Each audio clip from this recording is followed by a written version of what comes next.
The particle shown is accelerating down a rough slope. We want to find the value of mu to 3 significant figures. Remember that mu is the coefficient of friction. If we consider the object, the weight acts vertically. There is a normal reaction force which always acts at right angles to the surface. We can resolve the weight into components. The perpendicular component is always the cosine, so we have 0.2g cos 30 in this direction, and down the slope we have 0.2g sine 30. Here we have a rough slope, and therefore there must be a frictional force acting so as to oppose the motion of the object.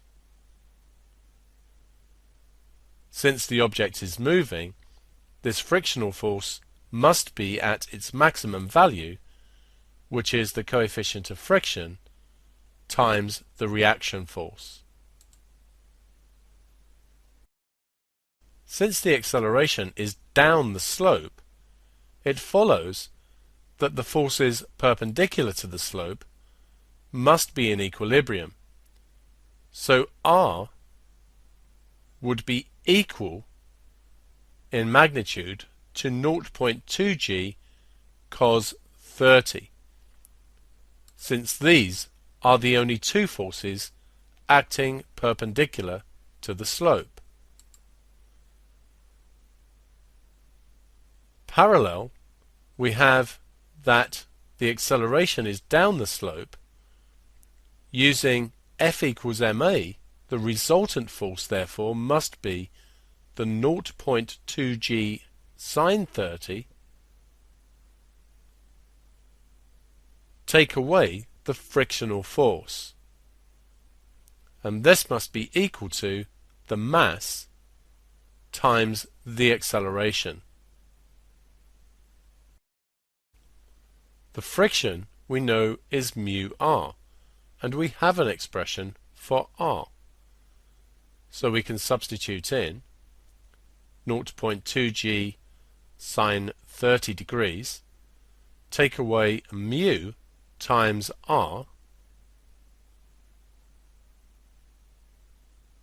must be equal to the mass times the acceleration. The only unknown here is mu, so we need to rearrange.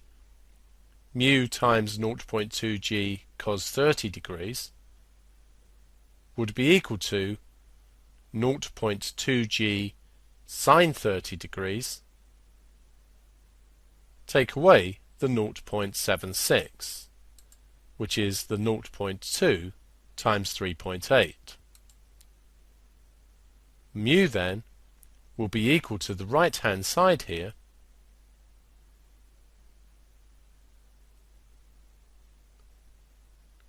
divided by the 0.2g cos 30,